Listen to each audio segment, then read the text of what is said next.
Saudara ingin kaya, Tuhan kasih. Tapi Anda punya empati enggak? Punya kasih enggak? Ya kan? Kalau hanya untuk mengasihi diri sendiri, untuk kesombongan, sesungguhnya tujuannya untuk menghancurkan atau membinasakan diri sendiri. Tuhan nggak mau. Gembala dengan roh kita, nanti Tuhan akan memberikan kebenaran, syarat perdamaian, nama kata lain adalah. Shalom saudaraku yang terkasih, kita jumpa lagi untuk membahas sesuatu yang sangat-sangat penting bagi kita umat manusia. Mengapa para hedonis menuju neraka? Tapi kita akan menyaksikan satu lagu pujian terlebih dahulu sebelum melanjutkan.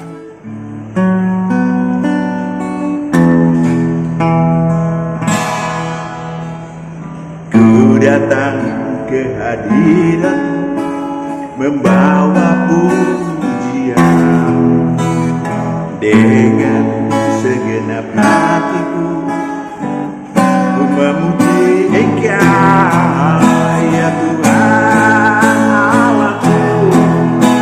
Kau patut ditinggikan, sebab mulialah namamu di bumi, sebab mulialah namamu.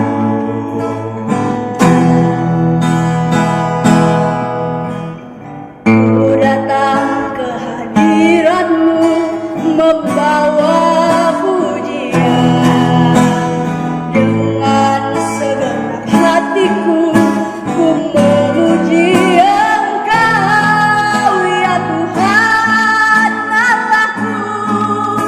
Kau patut ditinggikan, sembah mulialah namamu di bumi, sembah mulialah namamu. Ku sembah Kau di tempat yang maha tinggi, segala puji, hormat, kemuliaan bagimu Tuhan. Ku sembah Kau di tempat yang maha kudus, Allahku, ya Rajaku. Ku sembah Kau di tempat yang maha tinggi, segala puji, hormat, kemuliaan bagimu Tuhan. Ku sembah Kau di tempat yang maha tinggi, Allahku, ya Allahku. Allahku, ya Rajaku.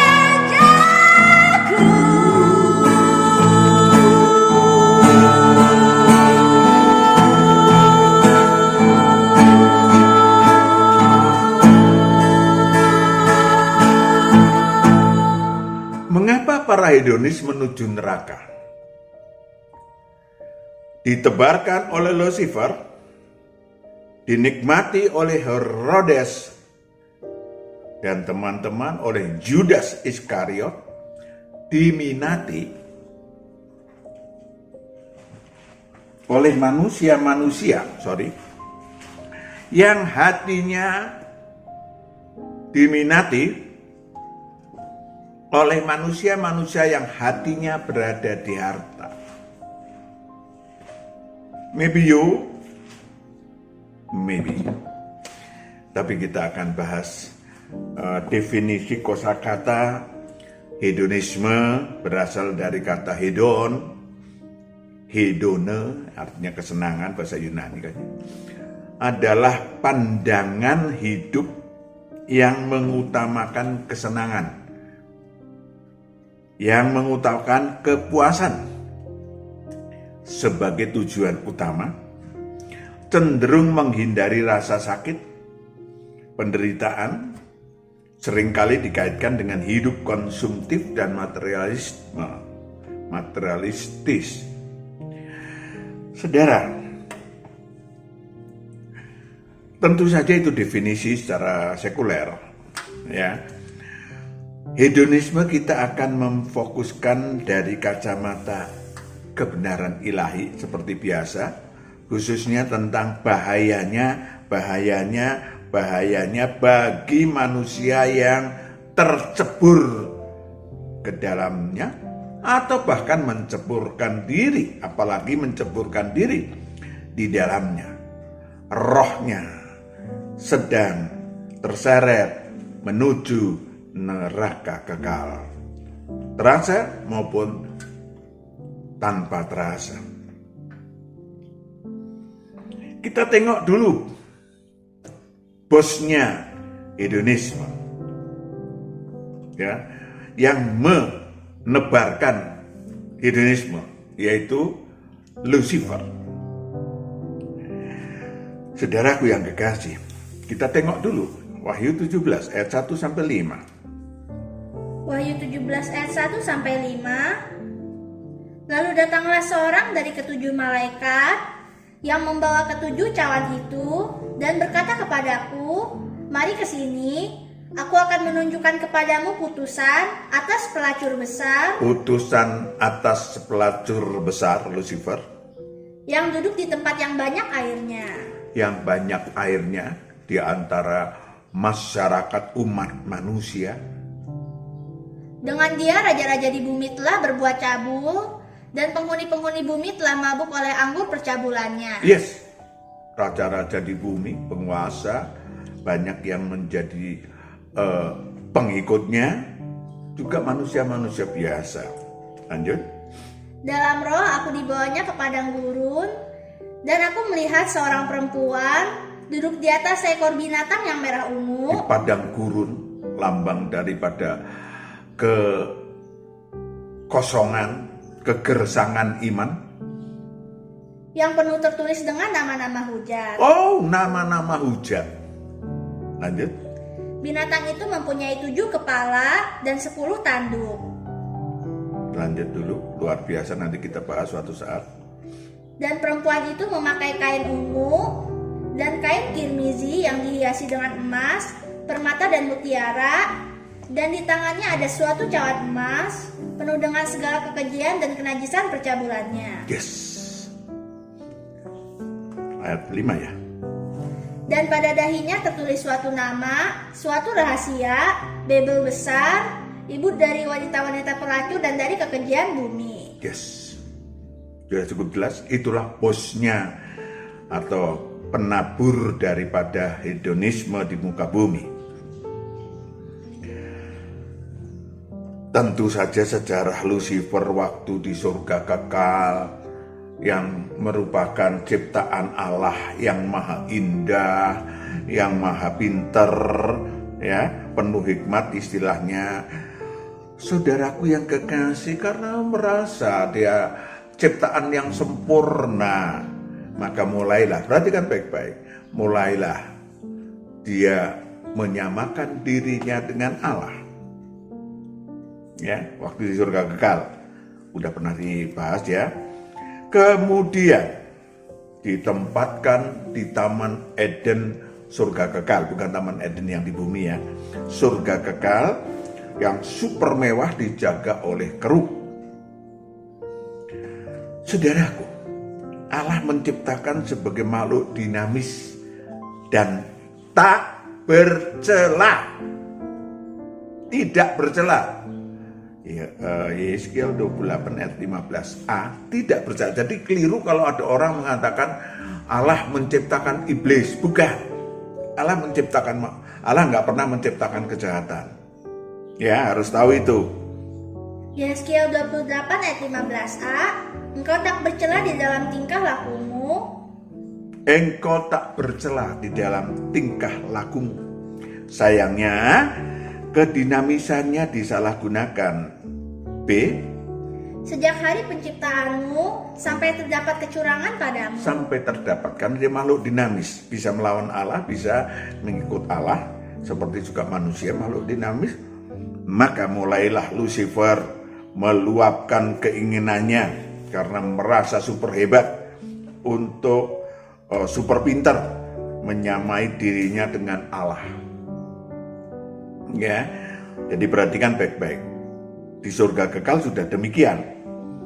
Mari kita tengok apakah kita menyamai diri dengan Allah, puas diri dengan hal-hal duniawi. Yehezkiel 28 ayat 2. Yehezkiel 28 ayat 2. Hai anak manusia, katakanlah kepada Raja Tirus, beginilah firman Tuhan Allah, karena engkau menjadi tinggi hati dan berkata, aku adalah Allah. Aku adalah Allah, kata dia.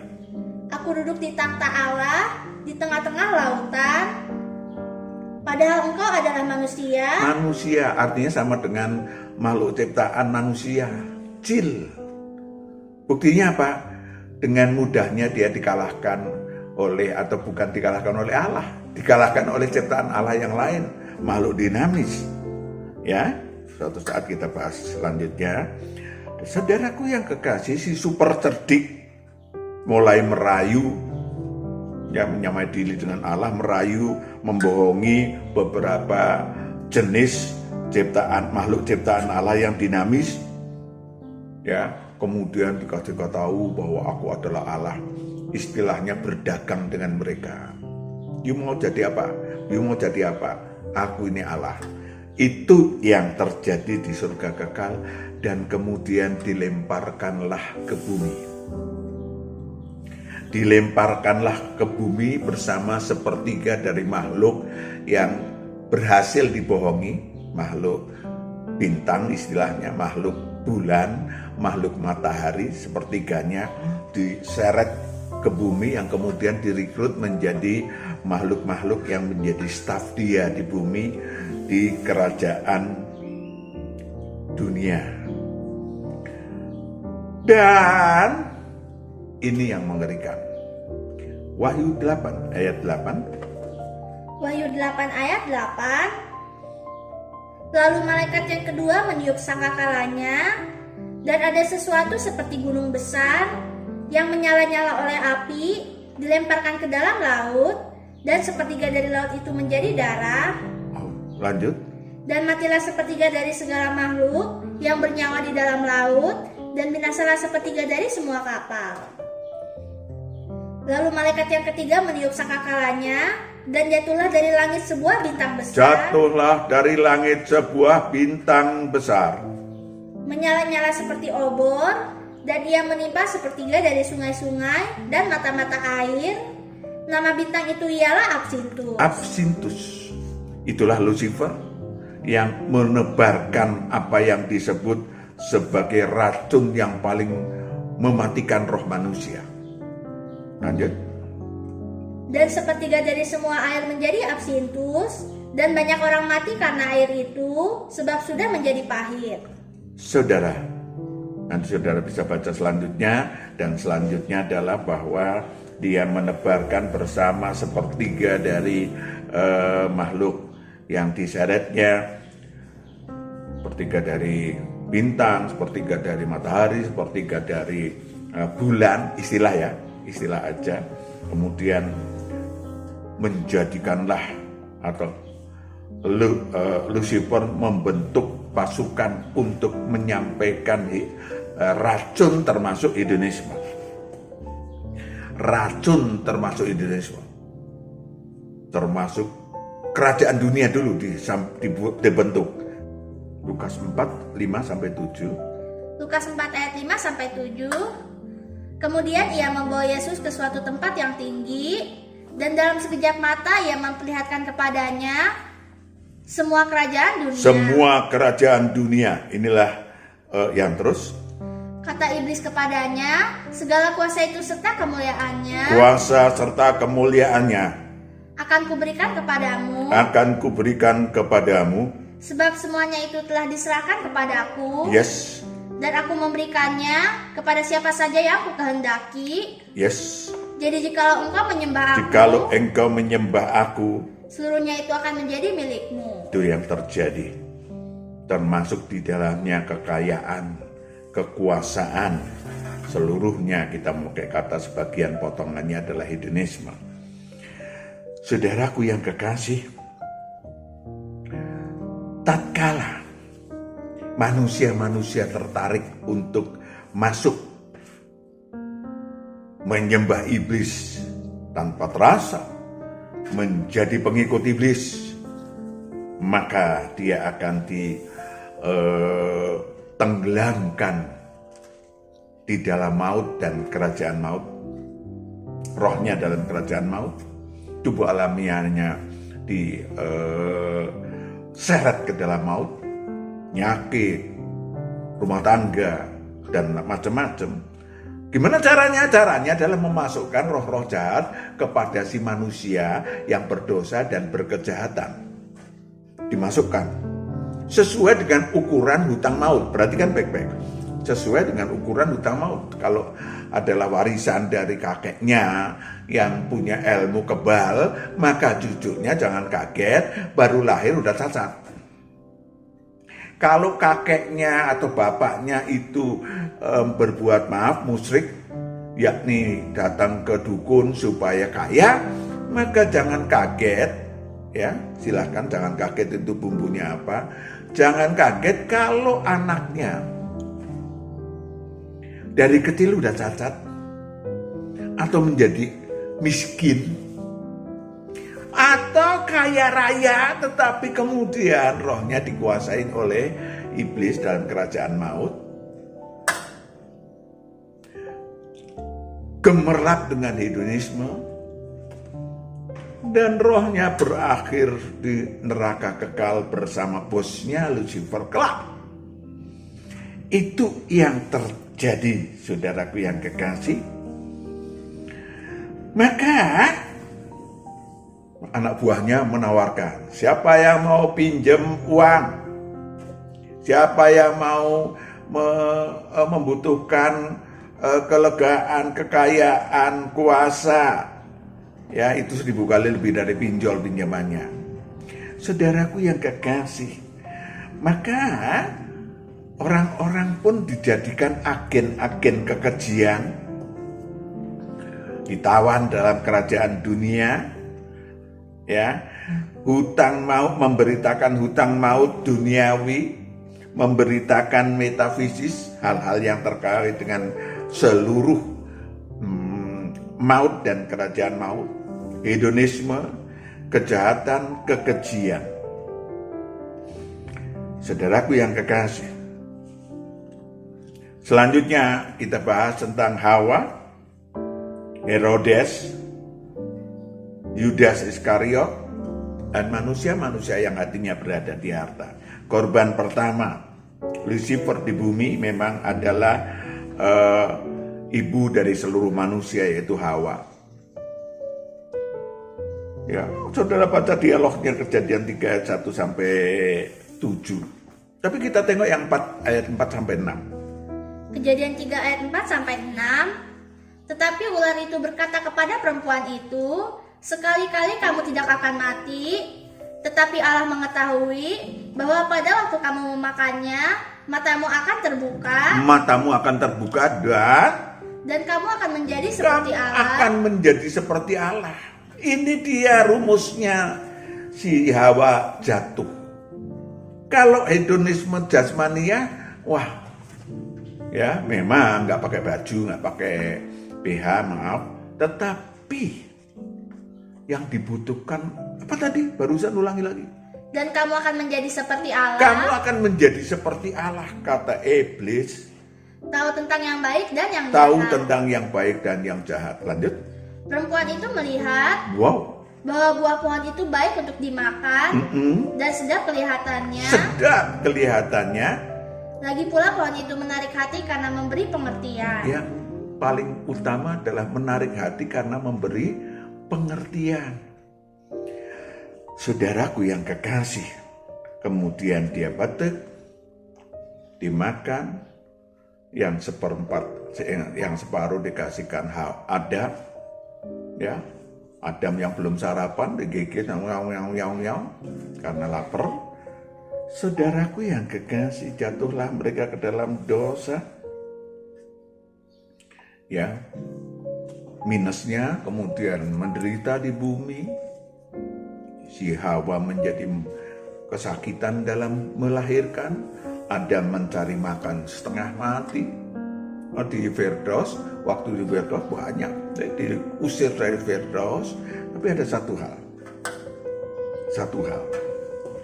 ayat yang ke 22. Kejadian 3 ayat 22. Berfirmanlah Tuhan Allah, sesungguhnya manusia itu telah menjadi seperti salah satu dari kita, tahu tentang yang baik dan yang jahat. Tahu tentang yang baik dan yang jahat. Maka sekarang jangan sampai ia mengulurkan tangannya dan mengambil pula dari buah pohon kehidupan itu dan memakannya, sehingga ia hidup untuk selama-lamanya. Sampean dan saya adalah keturunan Adam dan Hawa. Ada satu hal yang perlu dicatat. Sampean dan saya punya roh yang mengerti, yang memahami kebaikan dan kejahatan. Jadi nggak bisa saudara mengatakan, oh saya nggak tahu kalau itu baik. Roh saudara tahu. Oh nggak tahu kalau itu jahat. Roh saudara tahu. Amin. Roh kita tahu. Jadi itu merupakan hal yang membuat kita bisa dihukum karena roh kita tahu. Dan kita tengok Herodes, raja wilayah pada saat 2000 tahun yang lalu, merupakan manusia yang ditawan dalam kerajaan dunia. Ya, tertawan oleh hedonisme dan kekuasaan duniawi. Walaupun hatinya mengatakan, oh Yohanes Pembaptis itu adalah nabi. Tetapi karena mengkritik istrinya yang dia ambil dari stafnya, maka si Yohanes Pembaptis ditahan, dipenjara. Tapi ketika anaknya menari, bagus sekali, semua orang bertepuk tangan. Yang hadir bertepuk tangan, Pak Matius nggak hadir waktu itu. Bertepuk tangan, nari-nari. Lalu Herodes tanya, bagus sekali anakku, kamu minta hadiah apa? Dibisikkan oleh ibunya yang sakit hati, yang dendam dengan Yohanes Pembaptis, minta kepalanya Yohanes Pembaptis. Dengan berat hati Herodes menyuruh, dan itulah bagian daripada apa yang disebut sebagai guncangan-guncangan di dalam apa yang disebut sebagai kerajaan dunia, hedonisme. Karena di dalam hedonisme, di dalam kerajaan dunia, tertulis 1 Timotius 6 ayat 9 sampai 10. 1 Timotius 6 ayat 9 sampai 10. Tetapi mereka yang ingin kaya terjatuh ke dalam pencobaan, ke dalam jerat, dan ke dalam berbagai-bagai nafsu yang hampa dan yang mencelakakan, yang menenggelamkan manusia ke dalam keruntuhan dan kebinasaan. Kebinasaan itu rohnya, saudara. Masuk neraka kekal. Seperti judul pertama awal tadi, masuk neraka kekal. Lanjut. Karena akar segala kejahatan ialah cinta uang, sebab oleh memburu uanglah beberapa orang telah menyimpang dari iman dan menyiksa dirinya dengan berbagai-bagai duka. Menyiksa dirinya dengan berbagai-bagai duka. Seperti hati Herodes tadi. Banyak yang lain. Kasusnya berjuta kasus yang menimpa. Maka orang kaya sulit masuk surga. Karena apa? Karena dia sendiri adalah satu, merasa sudah memiliki surga. Kedua, dia merasa tidak perlulah memperjuangkan surga kekal. Padahal itu nol besar. Berarti kan roh kita tidak merasakan kenikmatan kerajaan dunia, justru sebaliknya. Manusia-manusia yang hatinya berada di harta memiliki resiko besar, saudara. Yang pertama, dibenci Allah. Ya, walaupun saudara sudah lahir baru, tetap aja dibenci Allah. Nggak percaya? Roma 8 ayat 6 sampai 8. Roma 8 ayat 6 sampai 8. Karena keinginan daging adalah maut, tetapi keinginan roh adalah hidup dan damai sejahtera. Ya, keinginan daging adalah maut. Padahal daging ini paling berapa usianya nanti? Lanjut. Sebab keinginan daging adalah perseteruan terhadap Allah. Oh, perseteruan dengan Allah. Karena ia tidak takluk kepada hukum Allah. Tidak takut kepada hukum Allah. Hal ini memang tidak mungkin baginya. Mereka yang hidup dalam daging tidak mungkin berkenan kepada Allah. Cukup jelas ya. Mereka yang hidup di dalam daging tidak mungkin berkenan bagi Allah. Tadi udah dikatakan yang kedua, kekayaan akan menjeratnya dalam berbagai cobaan dan masalah. Yang ketiga, tidak dapat ikut Kristus masuk kerajaan Allah. Ya, ketika orang kaya hatinya berada di harta, nggak usah orang kaya deh, orang miskin juga banyak yang hatinya berada di harta kok. Hidupnya cuma untuk mencari uang saja, ya, untuk mencari perut aja, isi perut. Ya, itu juga hedonisme. Saudaraku yang kekasih, tujuan daripada iblis dan anak buahnya, roh-roh jahat untuk memiskinkan orang, yang pertama adalah supaya tadi dibaca apa? Menghujat Allah. Kedua, supaya muncul hedonisme. Pengen supaya memiliki kekayaan, pengen supaya ini, nggak peduli. Kalau nggak kaya, miskin terus, tanya kok saya miskin terus, padahal saya orang baik. Itu yang terjadi. Apakah murid Tuhan boleh kaya? Boleh. Berarti kan syaratnya. Yang pertama, kaya di hadapan Tuhan. Ya, kaya di hadapan Tuhan. Apa itu, Pak? Artinya keinginan, tujuan menjadi kaya bukan untuk kesombongan diri, tetapi untuk menolong sesama manusia. Berdasarkan kasih ilahi yang mengubah mamon yang tidak jujur. Mamon yang jujur itu kekayaan duniawi, mamon yang tidak jujur adalah sama, mungkin uangnya sama. Ya, kalau rupiah ya rupiah, kalau dolar dolar, tetapi ini dibagikan kepada orang miskin. Itu mamon yang tidak jujur. Untuk harta yang dipercayakan Tuhan, saudara harus siap untuk membagikan kepada manusia lain. Tentu saudara harus membedakan, karena kalau dalam kebenaran ada yang membedakan. Saudara harus menjadi domba. Ya, saudara menjadi domba dan memiliki empati. Saudara ingin kaya, Tuhan kasih. Tapi Anda punya empati enggak? Punya kasih enggak? Ya kan? Kalau hanya untuk mengasihi diri sendiri, untuk kesombongan, sesungguhnya tujuannya untuk menghancurkan atau membinasakan diri sendiri. Tuhan nggak mau. Ya, juga ada pepatah yang mengatakan besar pasak daripada tiang. Wah, itu gambaran hedonisme. Artinya orang yang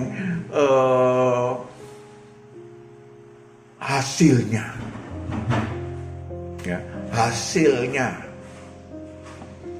di dalam kehidupan ekonominya, ya, itu terlalu berlebihan. Sekarang gampang kok, ada kartu kredit, ada pinjol dan segala macam. Income-nya, gajinya cuma 3 juta, pengeluarannya 10 juta. supaya kelihatan bajunya bermerek, supaya kelihatan mobilnya ya kredit. Hebatnya di Indonesia ini nggak ada tulisannya ini kredit, nggak ada tulisannya. Jadi bisa sombong-sombongan, ya kan? Itu yang terjadi. Ya, gajinya 5 juta, wah hebat minimal di Jakarta, ya kan? Tetapi mobilnya, kredit mobil, kredit rumah, kredit kebutuhan jasmaniah, kalau makan di tempat mewah, supaya kelihatan kaya, ya kan? Nah ini dia, ya gajinya 5 juta, pengeluaran 10 sampai 20 juta, nangis secara India bayarnya, ya kan? Saudaraku yang kekasih, kalau saudara boleh kaya mau punya mobil Alphard, boleh. Harganya 1,8. Itu kalau saudara sekitar 1,8 M. Saudara punya uang 5 M, dapat N. Silahkan beli. Nah kalau saudara income-nya itu 100 juta sebulan, monggo. Tetapi kalau sampean itu income-nya di bawah 50 juta, ya jangan beli Alphard lah. Hanya sama Avanza lah misalnya. Kalau sampean tuh gajinya di bawah 20 juta, ya nerimo saja beli yang bekas. Nggak usah gengsi, yang penting nggak kehujanan. Ya kan? Yang penting nggak kehujanan. Yang penting bisa ke kantor, ya karena perlu mobil, tepat waktu dan lain-lain. Bisa membawa teman-teman. Bisa pulang kampung, ya kan? Nggak apa-apa. Saudara bisa pamer, ya? Saudara bisa pamer. Kok bisa pamer, Pak? Mobil saudara katakanlah tahun 2015, saudara bawa ke kampung, ya kan? Ini tak kasih tahu lah caranya, bawa ke kampung. Mobilnya kok 2015, saya udah kaya kok sejak 2015, ya kan? Saya bisa udah kaya. Ya belum beli yang baru, saya lagi ngumpulin duit beli Alfamart. Apakah keserakahan? Apakah kesombongan? Pemaksaan diri untuk memiliki demi kesombongan, demi iri hati, maka saudara, itu akan membunuh roh saudara. Kita udah baca tadi. Maka Tuhan mengatakan gimana caranya? Cukup. Saudara pinter kok. Ya, pinter kok. Cukup. Maka saya ingin sampaikan kepada saudara, ayo. Kekayaan ilahi atau kekayaan jasmani itu gombal. Kok gombal, Pak? Kalau mati nggak bisa punya mobil, sampean montir mobil nggak bisa. Paling sampean dikasih ambulan, yang ambune nggak enak, ya kan? Maka tulus dan cerdik, nggak usah sombong-sombong. Belum bisa beli mobil, beli motor. Nggak bisa beli motor, jalan kaki sehat. Tuhan kasih loh. Itu namanya kaya di hadapan Tuhan. Yang kedua tadi saya sudah sampaikan, sadar jati diri bahwa hidup di bumi ini adalah untuk urusan roh. Hal-hal yang jasmania itu pelajaran, pelatihan, lakukan, ya kan? Semua fana. Orang yang terkaya pun kalau mati ya dikuburnya di situ kok. Apakah mau dikubur seluas 100 hektar? Enggak juga. Saudaraku yang kekasih, merupakan sarana simulasi pelajaran dan penggemblengan seluruh hal yang disebut sebagai hal-hal jasmania. Terakhir, sadar ilahi. Lanjutan dari sadar jati diri ada sadar ilahi bahwa kekayaan apapun bentuknya dapat dipakai sarana berproduktif ilahi, berprestasi ilahi, menjadi memiliki kasih ilahi. Kumpulkan roh saudara kaya. Oh, nanti saya miskin. Tidak pernah miskin. Kalau saudara kaya di hadapan Allah, Tuhan akan kasih saudara. Amin. Tuhan akan kasih. Nah, kenapa? Markus 4 ayat 25. Markus 4 ayat 25. Karena siapa yang mempunyai, kepadanya akan diberi. Siapa yang mempunyai? Terima kasih Tuhan. Hari ini saya dikasih Tuhan 100.000. Ya, tetangga butuh uang untuk ke rumah sakit. Puji Tuhan. Puji Tuhan. Saya bisa kasihin untuk ke rumah sakit. Di rumah masih ada beras untuk dimasak dan seterusnya. Oh, Tuhan akan kasih 100.000, 100 juta, 1 triliun. Kalau Tuhan melihat engkau bisa mengelola. Amin. Engkau bisa mengelola. Terus? Tetapi siapa yang tidak mempunyai? Siapa yang tidak mempunyai? Apapun juga yang ada padanya akan diambil daripadanya. Yes. Sampean hitung diri sampean. Mata berapa miliar, berapa miliar, kaki, telinga, berapa miliar, berapa triliun yang sudah Tuhan berikan. Pakai untuk memuliakan Tuhan. Amin. Pakai untuk memuliakan Tuhan. Siap? Tuhan memberkati, damai sejahtera menyertai saudara. Kita berdoa. Bapa, kami serahkan anak-anakmu. Engkau yang memberkati anak-anakmu dengan firman-Mu, kebenaran untuk dilakukan oleh anak-anakmu yang mendengar, untuk supaya Engkau berkenan kepada mereka dan kami. Dalam nama Yesus Kristus kami telah berdoa dan syukur. Amin. Shalom. Haleluya.